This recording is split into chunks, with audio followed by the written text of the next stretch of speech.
What's up, the internet? This video is about the revolution. It's coming, and it will be YouTubeized. According to the 14th century Islamic scholar Ibn Khaldun, and more recently thinkers like William Strauss and Neil Howe, history proceeds in distinct acts. The writer Robert Greene collected some of these theories in his most recent book, Human Nature, and settled on 4 stages of generational change. The first stage was a revolutionary period like the 1960s in America, when new values are created by new leaders and chaos ensues. The second is a period of order, when those same people get tired of the chaos and establish strict conventions and dogma to settle things down again. 1980s Reagan America. The third is a period of pragmatism, when the kids of those revolutionaries lose touch with the values altogether and just start focusing on material concerns. And the fourth is a period of cynicism, when society has completely lost its interconnectedness. Small affinity groups start to form. People get tribal and angry, and there's no anchor holding us together.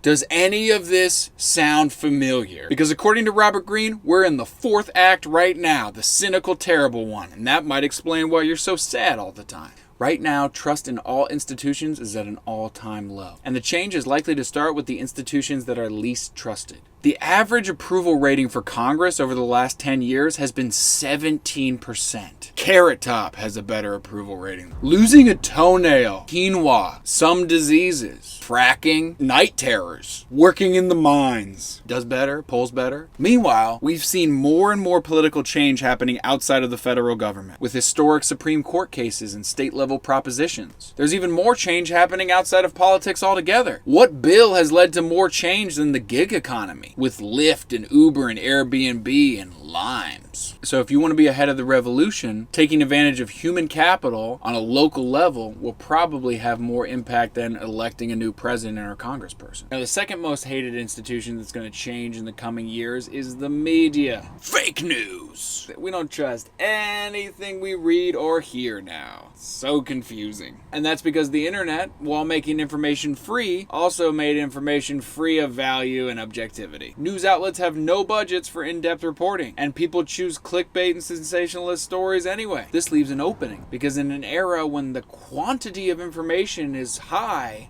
quality will start to be valued again. We've actually seen television go through this process of quality replacing quantity. The overabundance of television programming in the early 2000s eventually led people to premium services like HBO and Netflix. The same thing could, in theory, happen to journalism. But like Netflix, somebody's going to have to find a way to make quality news easily available and then find a way to get people to pay for it, which they haven't been able to do since the start of the internet. Many people have tried. Wall Street Journal, Washington Post, firewalls, pay-per-click, subscription services. The reason those experiments didn't work is because I believe print is dead. Print is going to be replaced by high-quality reporting through audio, documentary video, and even augmented reality and virtual reality. So if you grew up wanting to be the next Woodward and Bernstein, you're going to have to learn to use multimedia strategies to get your idea across. You're also going to have to be entertaining. Anything so that your information stands out from the endless projectile vomit of worthless information that we are inundated with today. And that brings us to our third most hated institution, healthcare. Our healthcare system is the most expensive in the world, and according to some studies, going to the doctor can actually increase your risk of getting sick more than staying at home. How's that for a health outcome? Doctors in America are undoubtedly good at healing things like cancer and catastrophic injuries, but most of them have far less training in preventative medicine. Things like nutrition, mobility training, as well as activities that improve mental health like socializing and building meaning into your life. In the future, doctors are going to have to operate more like long-term lifestyle coaches. Now, of course, there are a lot of people making money by over-medicating right now and green-lighting unnecessary surgeries, so this change isn't going to happen easily.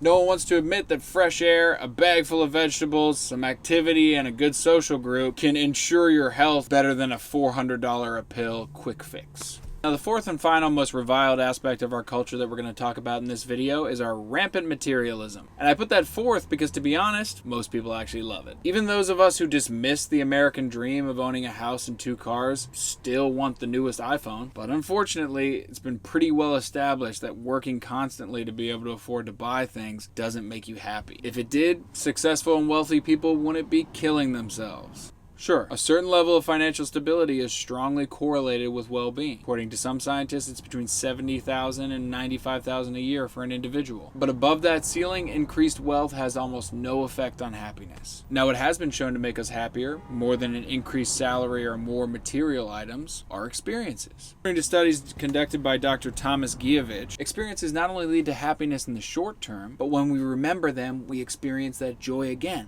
So they're the gift that keeps on giving. According to Milovich, what experiences do is connect us together in a common story, while material items tend to just make us feel insufficient, inadequate, like we're keeping up with the Joneses. It's a big hit, a big rush, and then a big come down. And this area of the revolution is actually one thing that this channel focuses on the most. How embracing minimalism frees up your time and allows you to pursue more peak experiences. Alright people, thank you all for watching. This is an exciting time to be alive, and I hope you'll subscribe to this channel for more ideas, documentary content, and the like.